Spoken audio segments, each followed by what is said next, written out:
जिसमें पुण्य के 9 भेद, कौन से भेद में पहुंच गए हम? कौन सा भेद का स्वाध्याय कर रहे हैं? वस्त्र पुण्य। वस्त्र के बारे में प्रभु महावीर ने उनकी विशेषताएं बतलाई है। वस्त्र से शरीर ढकता है, शरीर संवरता है, लज्जा का निवारण होता है,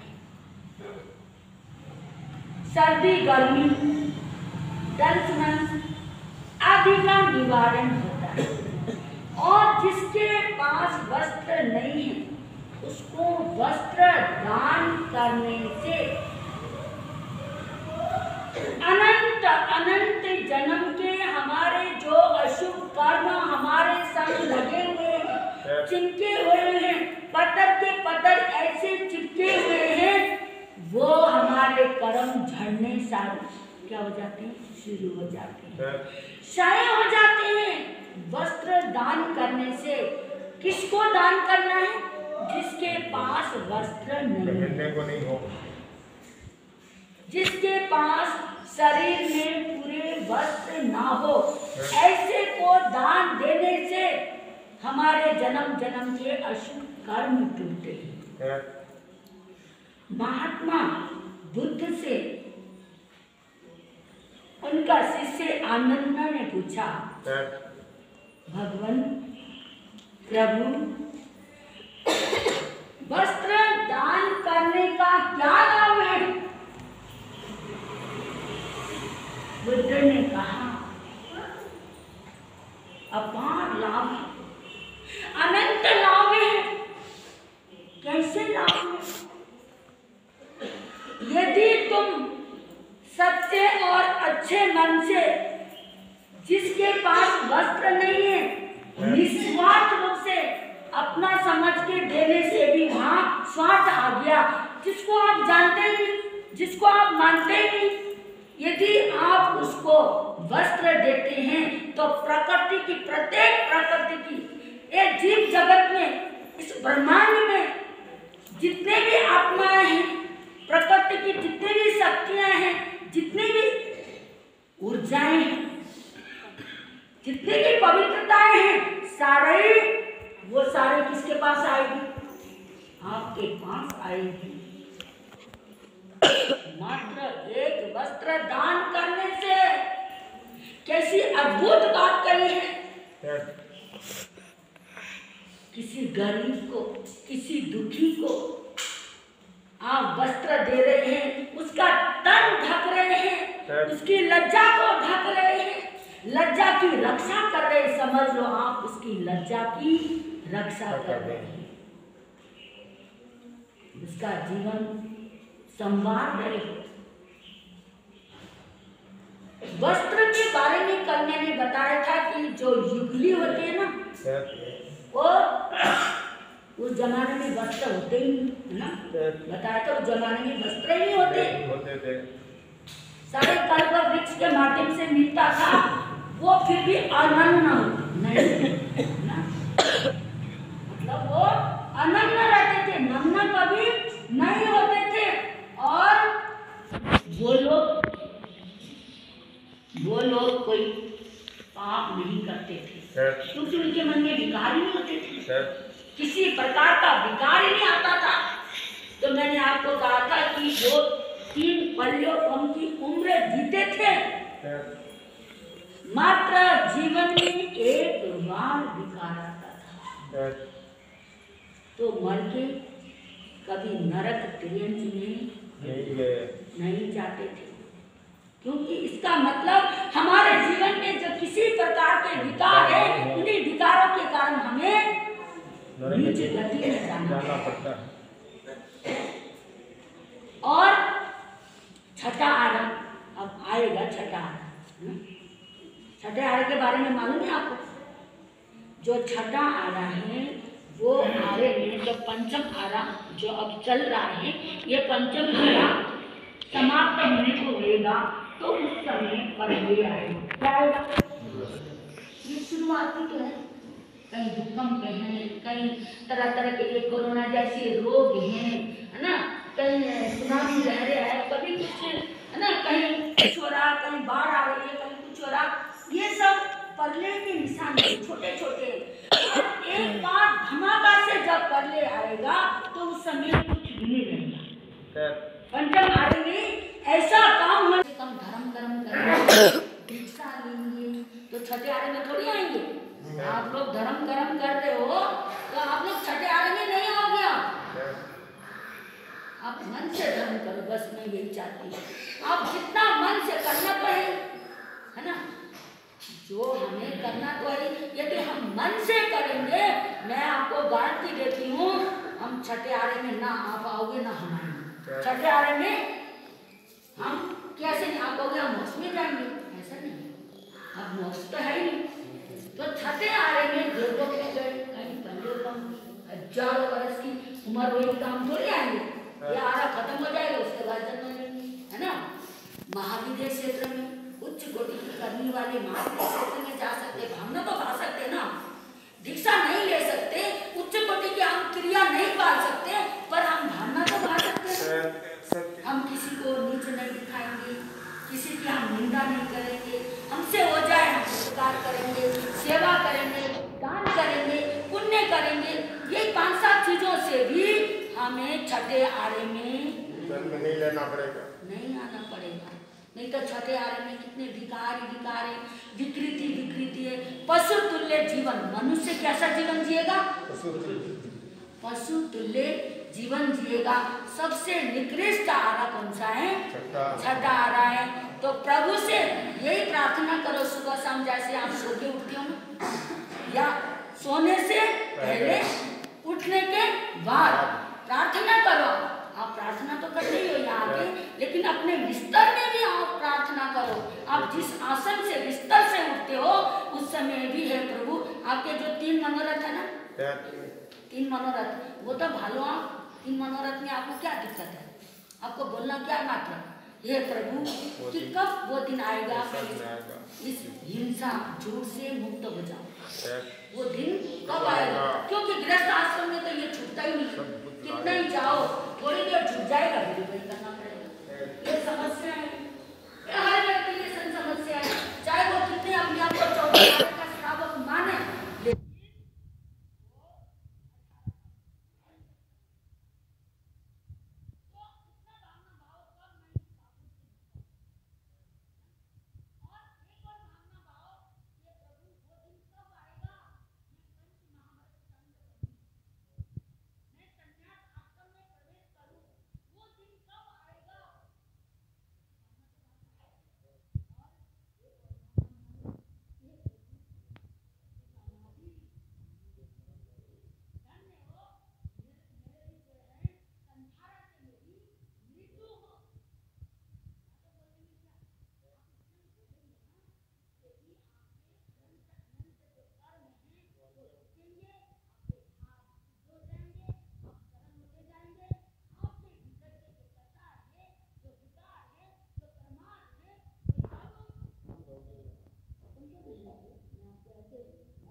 गुमराह नहीं करूंगी, खत्म नहीं होंगे। 11 साल की उम्र से दीक्षा नहीं की, अभी तक हमारे नहीं हुए, और आप लोगों को उपदेश देते हैं हर साल, है ना, हर साल क्या चतुर्मास में तो देते हैं, तो खुले साल है, उसमें भी जहाँ लोगों की बिक्री होती है, जहाँ 8 दिन रहे, 5 दिन रहे, 10 दिन रहे, कोरोना काल में महीना 2-2 महीने के रहने पड़े, तो वहाँ भी देते हैं। हम उपदेश मात्र देते हैं, लेकिन हम अंदर, यदि हम अंदर धारण नहीं करेंगे तो हमने क्या, आप और हमने, मैंने कितने बार का खास अंतर नहीं है।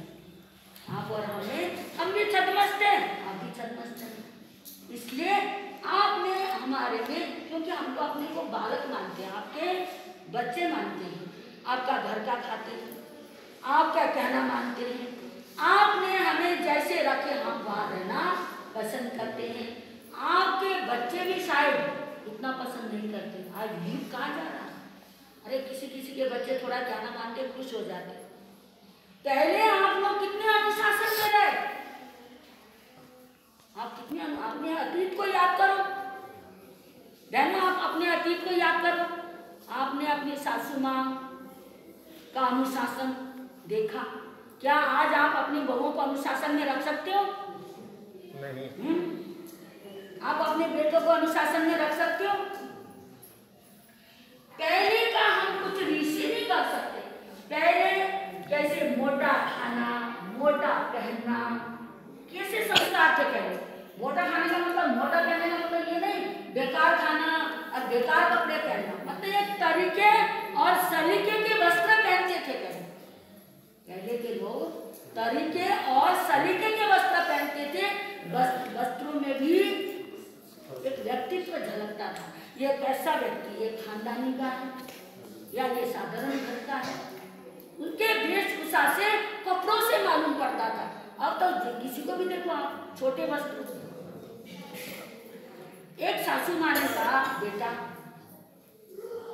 वेस्टर्न स्टाइल से जीने वाली बहू, सासू माँ ने कहा, बेटा, कपड़ों का, लिबास का थोड़ी ध्यान रखो। ऐसे मिनी स्कर्ट मत पहनो। तुम बाहर जाती हो पार्टी वार्टी में तो मिनी स्कर्ट पहन के मत जाओ। दुनिया में कैसे कैसे हादसे हो रहे, कैसे कैसे रेप हो रहे, क्या कुछ हो रहा, बेटा थोड़ा ध्यान रखो। तो बहू कहती, इसीलिए तो मैं मिनी स्कर्ट पहनती हूँ। कोई रास्ते में कोई मेरे संग ऐसा हादसा हो, भागने के लिए ठीक रहे। साड़ी वाड़ी पहन के तो भागना कितना मुश्किल है? तो मैं मुकाबला कर सकूं। तो आज जो बहू बेटी है, गांव में भी हम सोचते हैं गांव का वातावरण अच्छा है, गांव में भी टीवी है, मोबाइल है, तो गांव के बच्चे भी, आपके बच्चे भी तो वही शहर जैसे कपड़े पहनते हैं। ये कपड़ों का, वस्त्रों का प्रभाव हमारे भीतर तक पहुंचते हैं, आत्मा तक पहुंचते हैं, विकार आते हैं। जितने हम तरीके और सलीके के वस्त्र पहनेंगे उतना ही हमारा जीवन अच्छा होगा। रूस की राजकुमारी कतराइन ने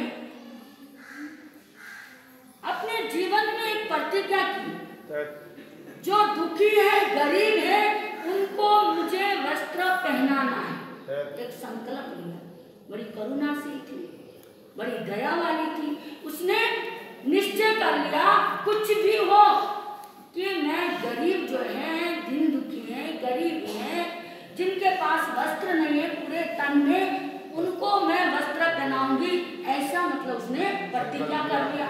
माता पिता ने भी मना नहीं करा। वो राजकुमारी की बहुत सुंदर, वो कपड़े से बाहर भी जाती थी, गांव में जाती थी, और जिसके व्यक्ति थी, किसके पास वस्त्र नहीं है, कपड़ा नहीं है, उसको कपड़े देती थी। और खुद बहुत सुंदर और सुंदर, कहते हैं सुंदर इंसान, और ऊपर से वो कपड़े अच्छे और पहने सुंदर। ये थोड़ा ना छोटे कपड़े पहनने से ही सुंदर लगता है। इंसान सब में तो वैसे भी लगता नहीं। यदि उसका बदन ढका हुआ है, उसका पूरा शरीर ढका हुआ है, तो क्या वो इंसान सुंदर नहीं लगता है? वो और जमता है, बल्कि और अच्छा लगता है। लेकिन लोगों की धारणा बदल गई। वो कपड़े भी बहुत सुंदर पहनती थी, रेशमी कपड़े पहनती थी, रेशम के कपड़े। आप लोगों ने तो देखे होंगे रेशम के कपड़े। हम कश्मीर में गए ना, तो उधर हमने भी देखे, और रेशम के कीड़े इतना पाप है। इसका फिर मैं आपको बताऊंगी, क्योंकि कहानी का करना है। इस राजकुमारी के बारे में जल्दी से बताऊं। वो खुद इतने सुंदर कपड़े पहनती थी, बहुत सुंदर थी, और गरीब को भी वो वस्त्र दान करती थी। हर रोज का काम था उसका, ऐसे काम कर रही थी। पर लोग उसके पास कपड़े लेने संकोच करते थे, डरते थे। ये पता नहीं कौन है, इतनी सुंदर है, हम ऐसे गरीब, हम बदसूरत, हमारी शक्ल अच्छी नहीं है, और इतनी सुंदर है, उसके पास जाना डरते थे। राजकुमारी सोचने लगी, मैं इनको इतना प्रेम करती हूँ, और मैं इनको वस्त्र देकर ही मैं अंजल ग्रहण करूंगी, ऐसी मतलब मेरी प्रतिज्ञा है। पर ये क्या हो रहा है, ये डर रहे। तो राजकुमारी ने एक दिन क्या करा, अपने चेहरे में, वो धूप में घूमती थी, अपना वो देख देख के उन्हें पेट्रोल के थोड़े धूप दे पेट्रोल के अपने चेहरे में लगा लिया और चेहरे को पेट्रोल लगाने से जल गया, खराब हो गया, धब्बे वाला बन गया। ऐसा करके वो अपने देश की गरीबी को उसने मिटाया। रूस में जो गरीब थे उन लोगों को वो हर रोज वस्त्र देती थी। एक बार वो निकल रही थी, उसने रेशमी कपड़े पहने हुए थे, ऊपर के उसके जो जैकेट वगैरह थे बहुत कीमती थे, वो उतार के उसने थोड़े कपड़े में घर आई और आके उसने अपने माता पिता को बोला कि मैंने इस तरह से कपड़ों का दान करना सोचा है, संकल्प लिया है, तो मुझे अपने देश के लिए जितने भी गरीब हैं सबके लिए वस्त्रों का दान करना है। तो वो भाव देखो उसको कहाँ से आए, ये अंदर के भाव होते हैं, अंदर से भाव आते हैं तो वो दान देना बड़ा मजा आता है। हमारी बहनें क्या करती हैं, कपड़े पुराने कपड़े पुरानी साड़ी क्या करते हैं बहनों, सच सच बताओ, सच बताओ हाँ? देखो भाई लोगों को ही पता है आपके बारे में, है ना। तो आप लोगों को कैसी लालच होती है कि आप कहीं तक बर्तनों का काम है, वो भी बर्तन ले मैं दम रखती, तो आप लोग पुरानी साड़ियाँ दे के बर्तन खरीदते हो। ये बताओ आपको कोई कमी है बर्तनों की? क्या हमारे भाई लोग मना कर देंगे हमारे रसोई में ये बर्तन चाहिए आपको तुरंत मिल जाएगा, पर आपके अंदर एक लोभ आ गया, दया करुणा जो है वो तो लुप्त हो गया और लोभ आ गया। लोभ से आप क्या करते हो, बर्तन खरीदते हो। क्यों बहनों, ऐसे ही है ना, नहीं खरीदेंगे ना आप, हाँ पक्का, बहुत अच्छा। आपकी पुरानी साड़ी से किसी का तन ढक जाए, किसी की लज्जा ढक जाए, आपको कितना पुण्य मिलेगा। अभी मैंने आपको क्या बोला था, यदि आपने किसी को एक वस्त्र में दान दिया तो प्रकृति की सारी पवित्रताएं, सारी सौम्यताएं, सारे के सारे आपके पास, इतनी बड़ी बात है। तो पवित्रता हासिल करने के लिए आपको क्या करना है, दान करना है। मैंने ये नहीं कहा आपको नए कपड़े दान करो, अरे अपने पुराने कपड़े वही दान कर दो, पुराने कपड़े भी दान करोगे ना उससे भी आपको पुण्य लगेगा, लेकिन नए कपड़े जैसा पुण्य नहीं लगेगा। जैसे आप खाना बनाते हो रसोई घर में, तो पहली रोटी आप किसको देते हो, गाय को देते हो ना। अभी ये प्रचलन है ना, गाय को पहली रोटी देना शुभ मानते हैं और पिछली रोटी कुत्ते को देना शुभ मानते हैं, ऐसा मैंने पढ़ा था। ये करना भी अच्छा होता है। इसी तरह आप बाजार में अपने बच्चों के लिए, अपने परिवार के लिए, अपने बीवी के लिए आप बाजार जाते हो वस्त्र खरीदने के लिए, तो उस समय आप एक जोड़ा किसी गरीब के लिए खरीदो ना, कितना आनंद आएगा, आपका जीवन कितना लासानी हो जाएगा, ये मनुष्य चोला पाने का सार्थक हो जाएगा। आप जो अपने परिवार के लिए करते हो वो आप गरीब के लिए करो। कभी ऐसा आपने करा? नहीं, आज तक नहीं करा ना, करोगे अब। अरे एक आपने अपने बच्चों के लिए 5,000 का, 2,500 का, 2,000 के जितने वो कहे उनके लिए आप अच्छा ड्रेस खरीदते हो, अपनी कन्याओं के लिए, अपनी बहुरानियों के लिए खरीदते हो। शादियाँ विवाह आते हैं तो उस समय आप कितने कीमती कीमती वस्त्र खरीदते हो। उस समय मन में ऐसी भावना भाना कि कोई गरीब हो, एक जोड़ा लेके जाता हूँ, घर में रख लेता हूँ, और कोई ऐसा गरीब मिले उसको दे देता हूँ। तो आप ऐसा देंगे तो आपके सारे पृथ्वी, सारे ये प्राकृतिक जीव जगत के जितनी भी पवित्रताएं हैं वो सब के सब लौट के आपके पास आएंगे। सम गिविंग मोर रिसीविंग, आप थोड़ा सा दोगे तो आपको बहुत ज्यादा मिलेगा, तनाव मिलेगा। तो ये वस्त्र पुण्य का अद्भुत प्रभु महावीर ने उल्लेख किया है। समय आपका लगभग हो गया है, फिर भी सुना